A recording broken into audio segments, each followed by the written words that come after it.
I'm feeling a little better today. I slept until 2 in the afternoon yesterday, then stayed in my room and watched Breaking Bad on Netflix until I fell asleep again. So now it's Sunday morning, and I'm looking at the world with a clear head, which is a bit ironic, because the dream I had on Friday night was anything but sanity confirming. I was in the maze again.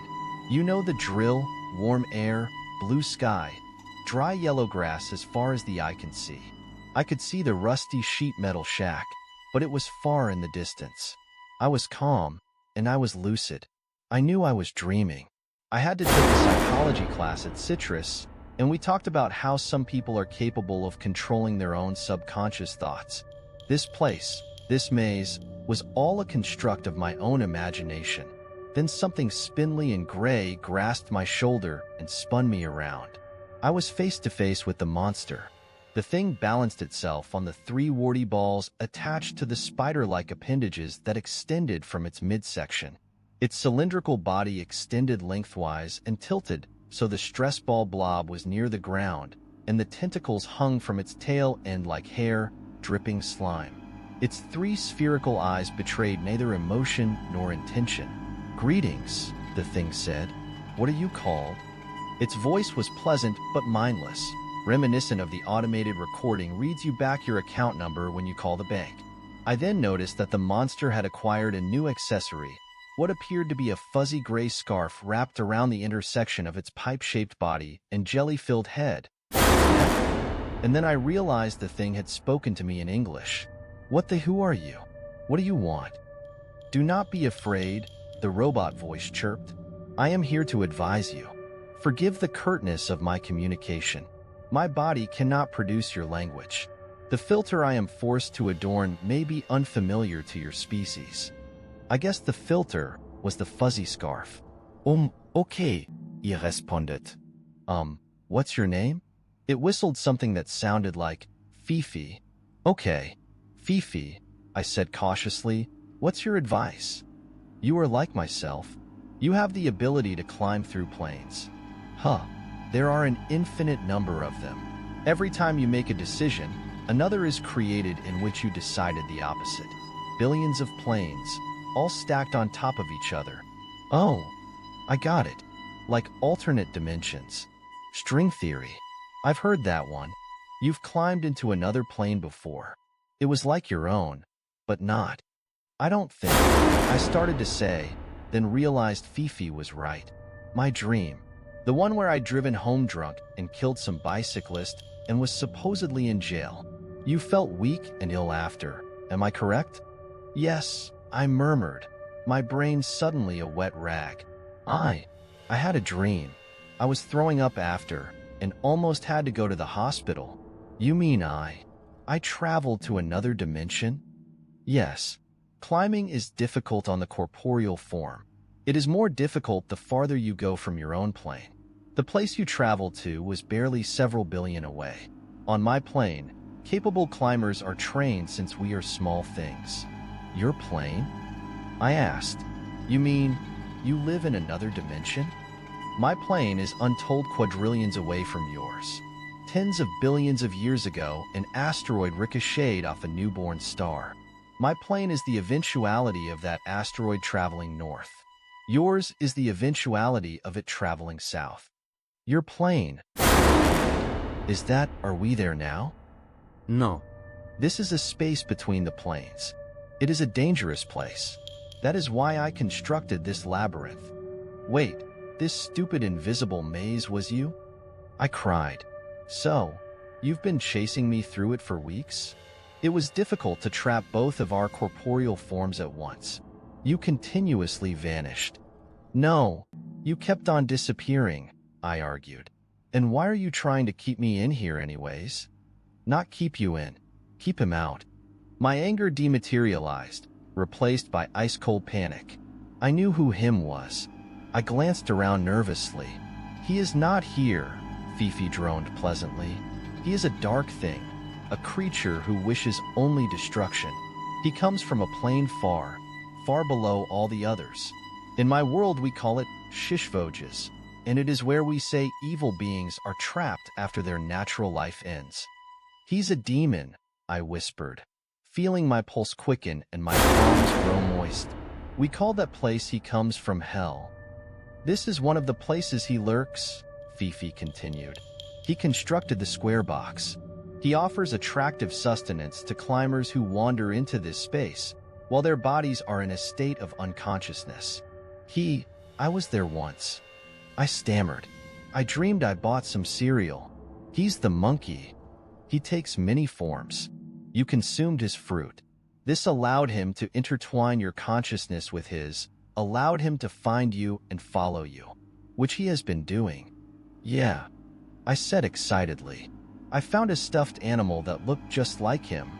The object was a token, an assertion of ownership to deter others of his kind. But he could not claim you as his prize yet, as he was not yet strong enough to take corporeal form on your plane. Instead, he took possession of a weak mind. Mr. Gaffigan. I should have been afraid, but I felt as though my brain were on fire. He was a confused old man. The monkey possessed him. He wrote on his walls. The symbols were not him. That was myself. I followed the trail he left, took control over the same feeble consciousness. I could not stay there for long, as my strength was limited and the body attached to the mind I occupied was expiring due to the pressure of housing him. I should have been aware you do not understand my symbolic language. Why did you care? I demanded of her or him. I was immediately ashamed of the nastiness in my voice. But if Fifi was offended at all, he hid it well. We nearly met inside the square box, when we were both small things. My elders had told me to stay away from this place, and to never consume anything offered to me here. But I had become curious. I saw you and tried to deter you, but I could not retain my corporeal form. I remembered the footsteps I had heard that day, the slamming door.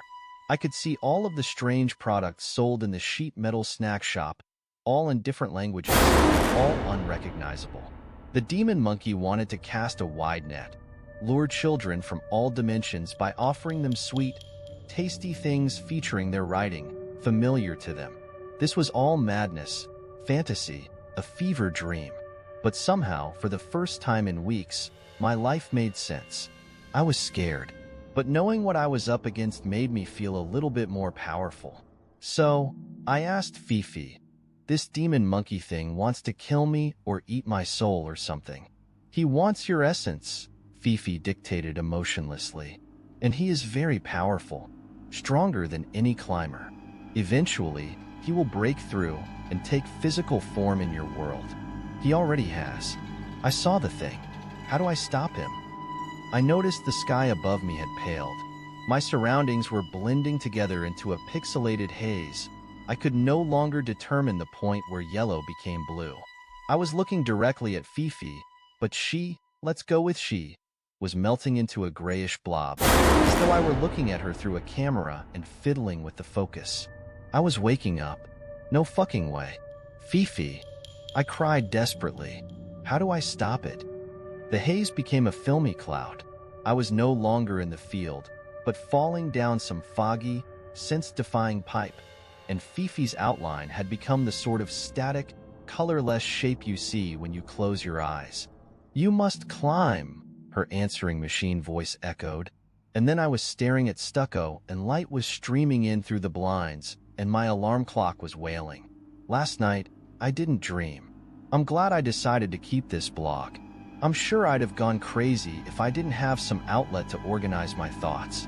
And now, if I can't chase down Fifi again, I've got to learn how to exorcise the demon shredder monkey all by myself. Yeah, I'm aware of just how Harry Potter fanfiction that last sentence sounded. Maybe I am actually going crazy. But given the choice between looking like a nut job and getting eaten by that purple thing, I'll take crazy every day. Blog entry, September 23rd, 2014. I started wearing a crucifix around my neck yesterday, and there's a Bible at the bottom of the backpack I take to work. I'm not sure whether or not the shredder monkey is scared of religious iconography, but it's worth a shot. I saw him again. We were waiting outside MacArthur Dialysis at around 5, waiting for DM Fan to finish clotting. I was in the ambulance alone. Cisneros had gone inside to use the restroom. The rig was idling, the radio was on, and, for some reason, I felt eyes on me. I looked behind me, through the back window.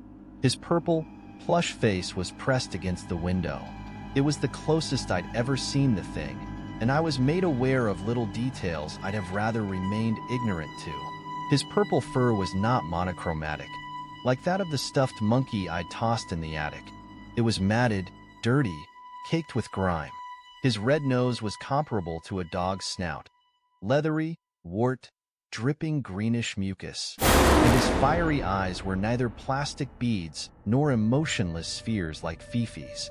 I could make out whitish rings, black pupils staring at me, alight with twisted mirth.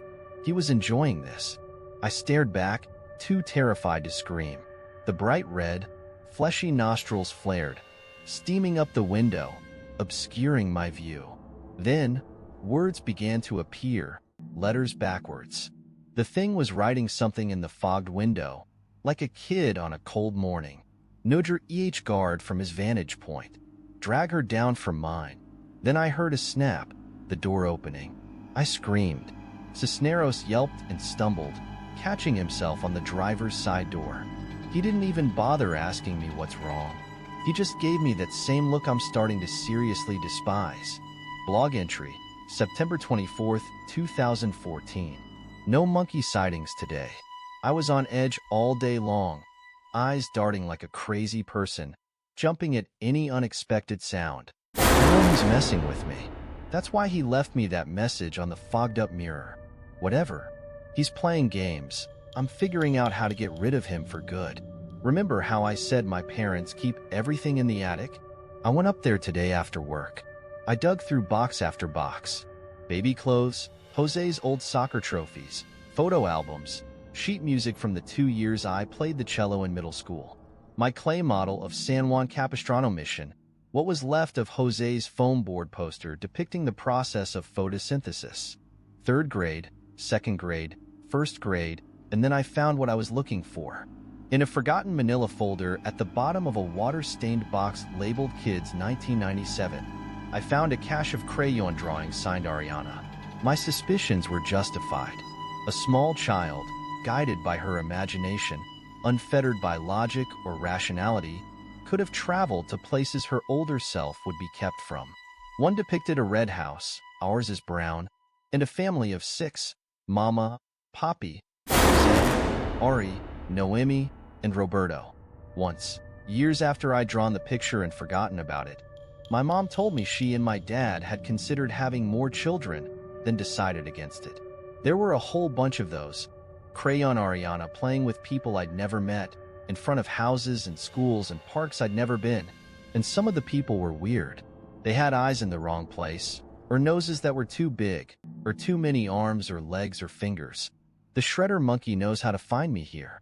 If I can climb out of this dimension, like I did when I was a little girl, he'll lose my trail. And then, I'm not quite sure of the and then part yet. Maybe he'll forget about me. Maybe he'll get bored and retreat back to his sad little sheet metal squatter's nest. Better luck with the next unfortunate dream traveler. Maybe some being in whatever plane I'll end up in can teach me how to fight back. Maybe. I closed my eyes. I tried to think about nothing. Allowed myself to forget all my little daily worries, forget where I was, dissolve all of my thought processes, focus on the neon shapes dancing in the blackness, flickering and folding and combining and breaking apart and coming together again. Then the blackness faded to gray and the neon dulled to primary colors, and the shapes took definite form. I was sitting on something soft, and the air around me was warm and pleasant. The gray lightened into dingy white, and details revealed themselves. A pink dollhouse, complete with little wooden figures.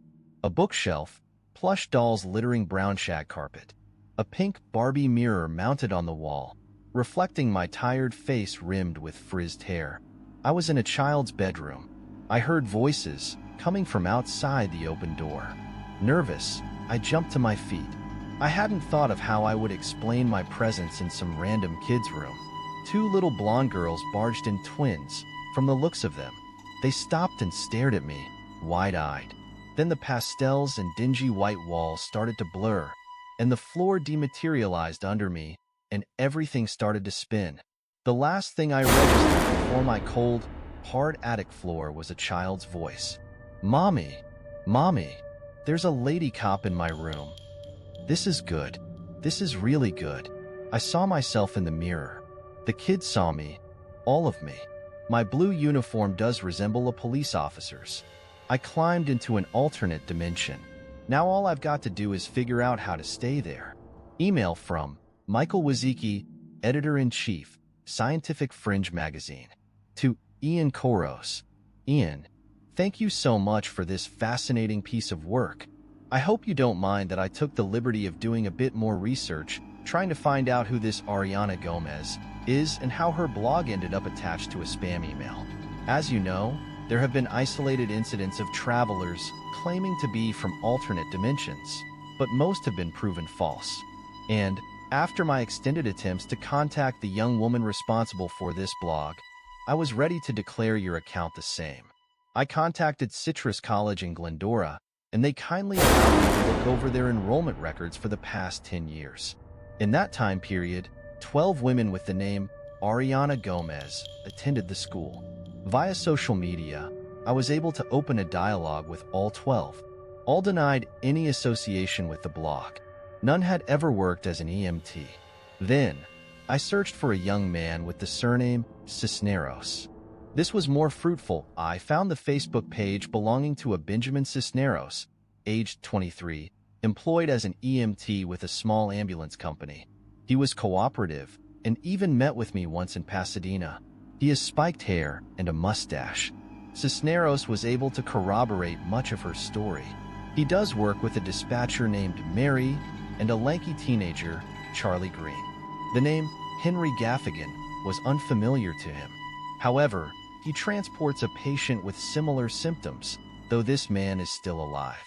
But he'd never known a girl named Ariana Gomez.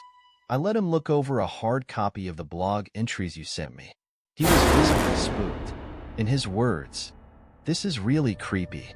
I mean, I have no idea who this chick is, but reading that stuff, what she wrote, I almost feel like I remember some of it." Like déjà vu.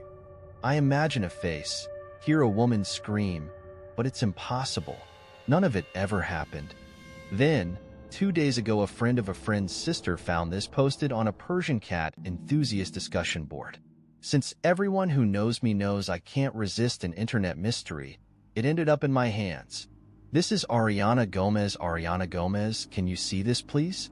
Please?